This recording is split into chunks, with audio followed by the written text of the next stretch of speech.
మరి మంత్రి గారు చెప్పినటువంటి సమాధానం చూస్తే సామరస్యంగా దండపల్లి మండలంలోని కోయపోచగూడ ఇష్యూను మేము డీల్ చేసినామంటే వాళ్ళందరూ కూడా ఆదివాసీ నాయకపోడు తెగకు సంబంధించిన వాళ్ళు సార్.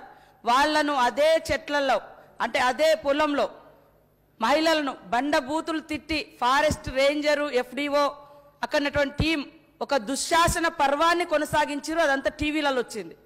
తర్వాత వాళ్ళు తిండి లేక ఉండడానికి ఇల్లు లేక చిన్న చిన్న గుడిసెలు వేసుకున్నటువంటి వాళ్ళ మీద వన్యప్రాణి యాక్ట్ పెట్టి అన్ని రోజులు జైల్లో పెట్టి చిన్న చిన్న పిల్లల్ని తల్లులకు దూరం చేసినటువంటి పరిస్థితి సార్. ఇంకెక్కడ సామరస్యంగా పరిష్కరించారు సార్. అదేవిధంగా మీరు చూస్తే నేను అక్కడికి వెళ్ళిన సార్, జైలుకి వెళ్ళినా ఆ ఇష్యూ కాడికి వెళ్ళిన వాళ్ళు 2002 నుండి సాగులో ఉన్నారు, దున్నుకు అంటే పోడు చేసిర్రు. తర్వాత కేసు కూడా పెట్టబడ్డది, మధ్యలో ఆగిపోయింది. ఇప్పుడు మళ్ళీ అత్యంత ఘోరంగా మీరు ఒకసారి ఆ వీడియోలు ఆ క్లిప్పింగ్స్ కూడా తీసుకొచ్చుకొని చూస్తే బాగుంటుందని కోరుతా ఉన్నా సార్. మా జీవనమే అటవీ మీద ఆధారపడి సాంప్రదాయకంగా దొరికే అటువంటి లేదా సహజ వనరులను తీసుకొని తిని బతికే అటువంటి జాతులు. కనీసం అడవులో అక్కడ ఇందనపల్లి జన్నారం మండలంలో ఇందనపల్లిలో చేపలు పట్టుకోవడానికి పోతే కేసులు పెట్టిరు సార్. కేసులు పెట్టిరని విలేకరులు రాస్తే విలేకరుల మీద పైనేసి కేసులు పెట్టిరు సార్. మీరు తెలుసుకోండి సార్. అక్కడ నుంచి నేను వెళ్ళిన అక్కడ ఇన్సిడెంట్కు నిన్నగాక మొన్న ఆసిఫాబాద్లో పొయ్యిల కట్టెలకు అరే మాకు గ్యాస్ కనెక్షన్ లేవు, మరి వంట లెక్కని చేసుకోవాలి సార్. అడవిలలో ఉన్న చెరువులు ఉన్న చాపాట చెరువు నీళ్ళు తాగొద్దు అన్నట్టుగా మాకు గ్యాస్ కనెక్షన్ లేవు. చెరువు అంటే కట్టెలో పోతే విపరీతంగా కోవ లింబారావు అనేటువంటి వ్యక్తిని కొట్టి హాస్పిటల్ పాలైంది సార్. ములుగులో కానీ ఆదిలాబాద్లో కానీ మహబూబాద్లో కానీ ఉత్తర తెలంగాణలో ఉన్నటువంటి అటవీ ప్రాంతాలన్నీ కూడా ఈరోజు ఫారెస్ట్ వాళ్ళు ఇబ్బంది పెడతా ఉన్నారు.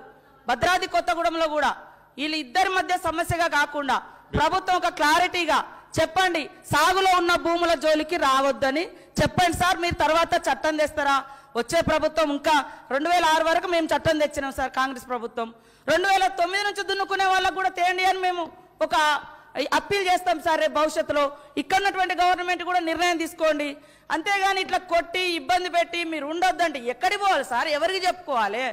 ప్రభుత్వము, పోలీసులు, ఫారెస్టులు అందరూ ఒకటయి చిన్న చితక బలహీన వర్గాల మీద, పేదల మీద, దళితుల మీద, ఆదివాసుల మీద ఈ రకంగా జరుగుతుంటే ఎస్సీ ఎస్టీ కేసులు పెట్టాలి సార్. మమ్మల్ని కొడితే ఎందుకు పెట్టారు సార్? వాళ్ళు తీసుకున్నప్పుడే వీడియోలు ఉంటాయి, మా ప్రజల్ని కొట్టినప్పుడు మా దగ్గర ఏం వీడియోలు ఉండవు. ఇది అర్థం చేసుకోవాలి. సానుభూతితో సానుకూలంగా ఈ సమస్యను అర్థం చేసుకోండి. మీరు కూడా ఎట్లాగూ పరిష్కరిస్తామని ఒక మాట అంటున్నారు కాబట్టి ఒక ఆర్డర్ పాస్ చేయండి. గొడవలు పెట్టకండి, కొత్తది కొట్టకుండా ఆపండి సార్. సాగులో ఉన్న వాటిని దున్నుకోనివ్వండి. బుల్డోజర్లు పెట్టి ఇబ్బంది పెట్టడం ఎక్కడ సార్? ఇప్పుడు సర్వే చేయబడ్డ 11.5 లక్షల ఎకరాల యొక్క పోడు భూములు మీ సమక్షంలోనే మనందరం కలిసి పంచిపెడదాం. వాటిని ఫిబ్రవరి మాసంలో మేము ప్రోగ్రాం పెట్టుకున్నాము.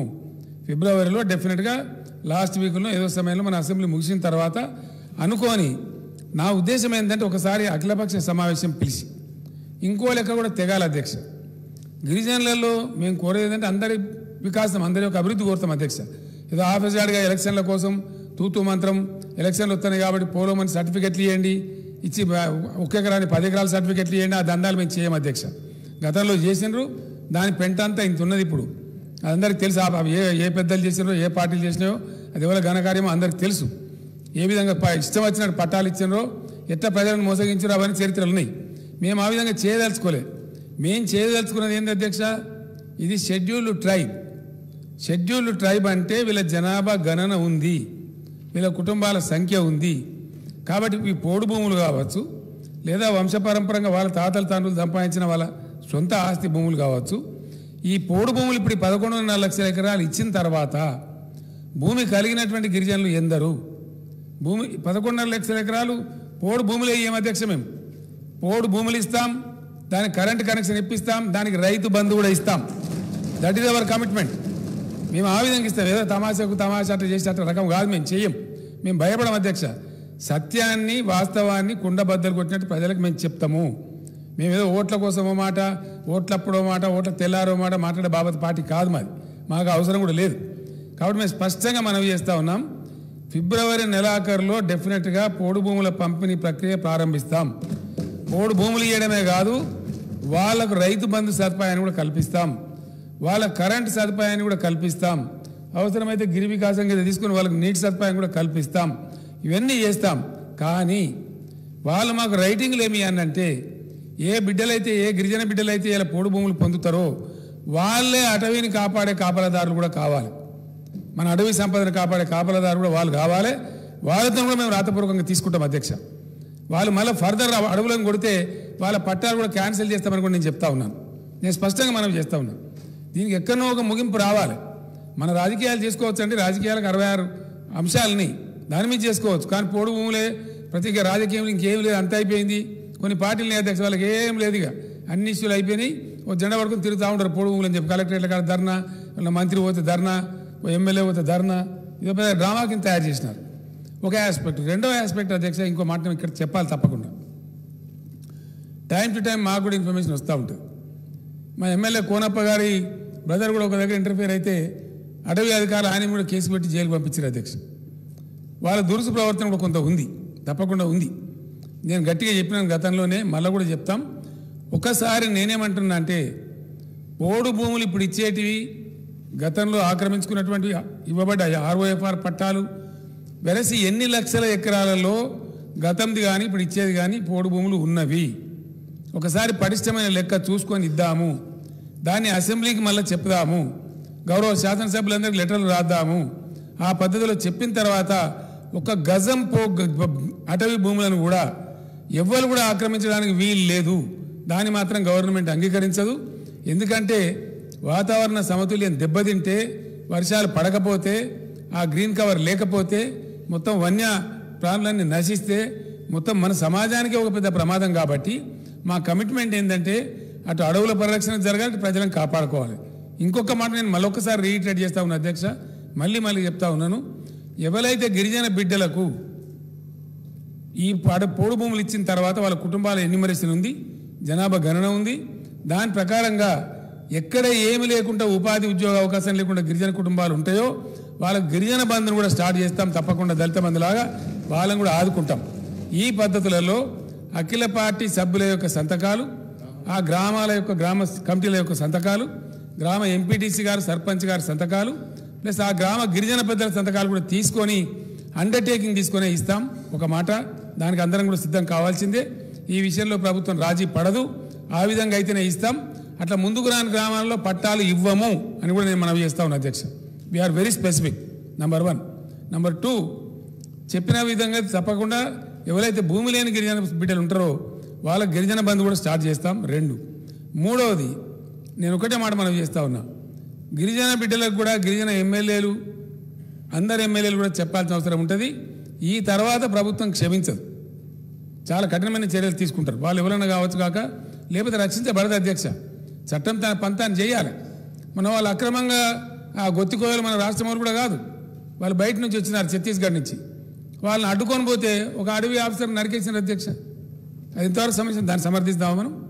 నిటారుగా నిలువైన పట్టబాగలు అతని ప్రాణాలే పోయినాయి. ఆ కుటుంబానికి మేము 50 లక్షలు ఇచ్చి వాళ్ళకి ఉద్యోగం ఇచ్చి ఇలా కుటుంబాన్ని ఆదుకునేది ప్రభుత్వం. ఇది ఎక్కడ పద్ధతి అధ్యక్ష? ఈ గుండాగిరి కూడా మంచిది కాదు కదా. గిరిజనుల మీద పోలీసులు దాడి చేయొద్దు, అటవీ అధికారులు దాడి చేయొద్దు.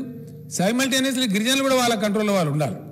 వాళ్ళ బతుకుదేరు వేరు, కానీ మేము హత్యాకాండ చేస్తాం, ఆ అధికారులను చంపేస్తాం అని గిరిజనులు అంటే కూడా ప్రభుత్వం చేతులు ముడుచుకొని చట్టం ఊకోదు అధ్యక్ష.